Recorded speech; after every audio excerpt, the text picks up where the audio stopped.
Hi everybody, Ebpman with tabletsforme.com, and today we're going to review the ZaggFolio keyboard case combo from Zagg. We're going to take a look at the case, look at the keyboard, and then see how it is or what it takes to set it up. Alright, so taking a look at the case is a plastic case. It does have a carbon fiber kind of texture to it, so if we get a close-up you'll be able to see that. The inside of the actual case has this soft felt, and then also where your tablet slides in, it has kind of this little flexible area so that it can tilt forward and backward. I'm sure that the keyboard lies here, and as you connect or slide in your Galaxy tab, it would kind of lean forward in this fashion. One of the things that you'll also notice in the case is that you have all your cutouts for your volume rocker and your on and off button. You have your camera, and then you also have some of the other peripheral connections that you can connect here. Let's see how you fit your Galaxy tab into this case. Alright, so one of the things that I've noticed, and I'll show you, is as you're inserting the case, it kind of slides in this way, with your volume and your power button facing upward and the camera facing upward. This is a really tight fit, and I can tell you now, to take this thing out, it's going to be difficult. The other thing is that as you insert it and remove it, I get a sense that you're going to risk scratching your Galaxy tab on the corners.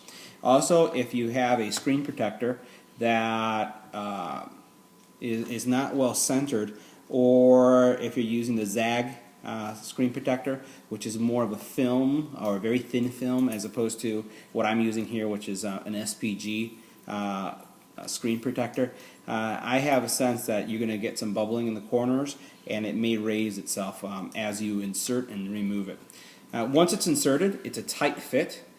You'll see the connections align well. You have your microphone jack right there, or your headphone jack, I'm sorry, that's accessible. You have right here things align well when it comes to the camera. And then you also then have all of your other connections, so more or less the actual volume. So you can hear your speakers are actually exposed well on both sides. So let's now take a look at the combo together, the case and the actual keyboard. Alright, so I slid out the keyboard for two reasons. One, I wanted to see the construction of the case, but more importantly, I think I've identified a design flaw. In order for you to charge the keyboard, you'll need to gain access to the USB port here, the micro USB, in order to charge.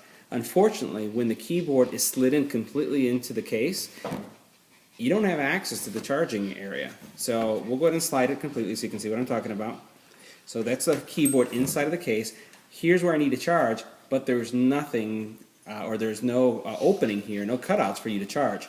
Now, this is an easy fix. You take a Dremel and you can cut that out. But again, you would think that they would have designed it with that in mind. So in order to charge it, you'll need to take out the keyboard. Now, to take out the keyboard isn't that hard. Once the keyboard's in, if you just slide upward like this, you can go ahead and charge it.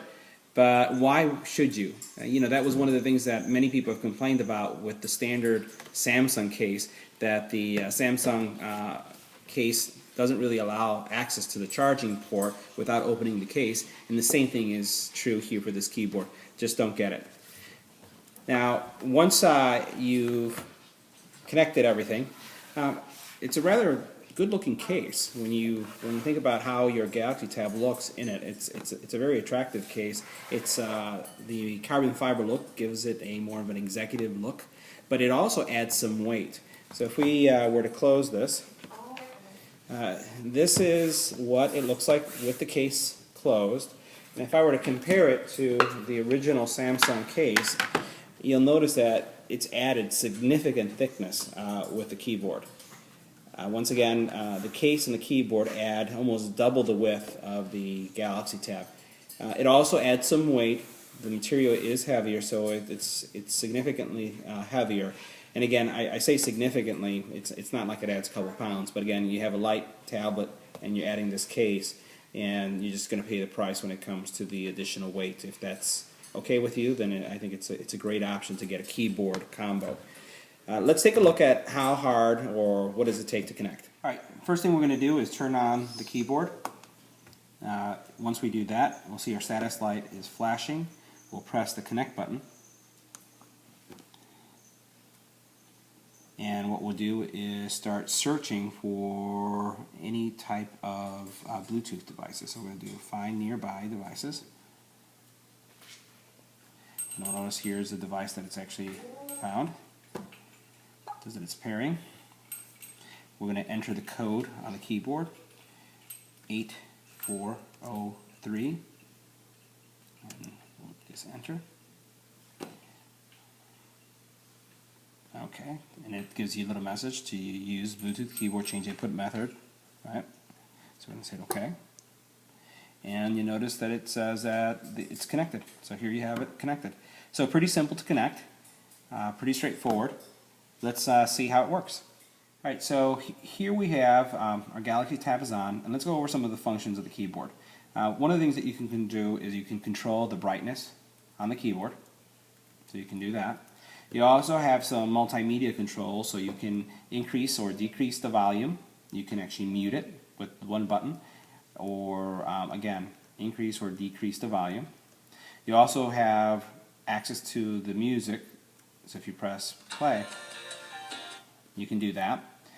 You also have forward and back to skip to the next song. Let's see how it works in actual typing mode. So we'll go into Quick Office, and let's see how well the keyboard responds.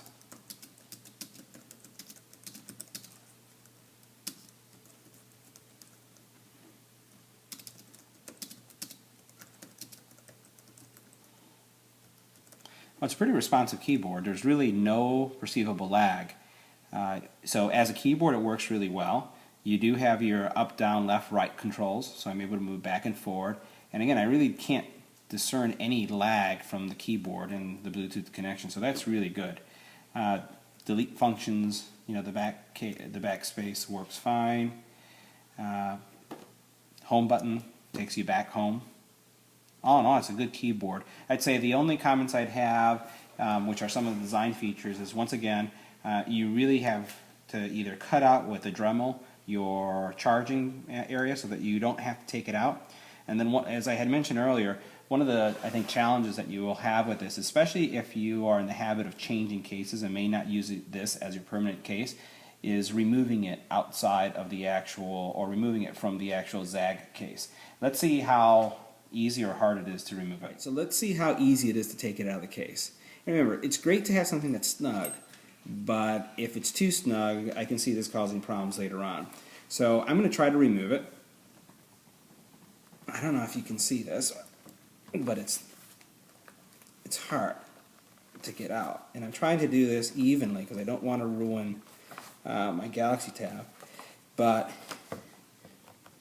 it's not the easiest thing to take out once you have it in. I'm going to try to take it out, and then I'll show you once I get more of it out. But as you can see, it's not the easiest thing to take out once you get it in. And there's really no place to push. And I can try over here, but I don't want to ruin any of the controls. So let me try sliding it out, and then I'll give you more comments on the observations of this keyboard. All right, so I was able to finally get it pulled out. And I'm not seeing any scratches, but I can imagine if you repeatedly put it in and out of this case that you will experience some wear. Now keep in mind, once again, I'm using a dry adhesive screen protector, and I can tell you just by removing it, I did notice a little bubble that came up. I was able to flatten it out again, but once again, if you're using a Zag screen protector, I expect that when you put it in this case, it will bubble up, and again, it all depends on the alignment, how close your screen protector is, and many people, when they put them on, they really don't look at having them center. So I can see as it's going in here, you're going to have some difficulty. So for the sake of this review, I'd say it's a great product. It is a good product. It has some flaws. It's the first generation. I'd say that it's a little bit too tight here when you put in your Galaxy tab, but if you don't plan on ever taking it out, then you're fine. One of the things that it does have is when it closes, it does have a little notch that I forgot to mention here that kind of allows the case to close, right? So it snaps shut. That plus the fact that it doesn't have an area opened on the side for charging, I'd say is probably another drawback. And the last comment I'll make on it is really even as it's closed, if you look at how it snaps here with the closure, even though I don't have the Galaxy tab in, it really doesn't align really well. So I don't know if that's by design or what they were trying to accomplish here, but I would have thought that it would have a tighter closure, or at least as it was closing on the sides, it wouldn't have as much play. Even with the Galaxy tab on and snapped in, I just felt that this jiggled a lot. For $100, if you're looking for a good performing keyboard and some of those design, I would say, defects or deficiencies that I mentioned don't bother you, I think that the Zag case with combined keyboard is a good deal, especially based on how it performs. All the controls, some of the ones that I highlighted from the actual multimedia, as well as the volume control rockers, the actual home button, volume, all work well, and I virtually saw no lag. So hope this helps you with your decision to consider or purchase the Zag keyboard case combo. If you have any questions, just leave it on the YouTube channel or tabletsforme.com.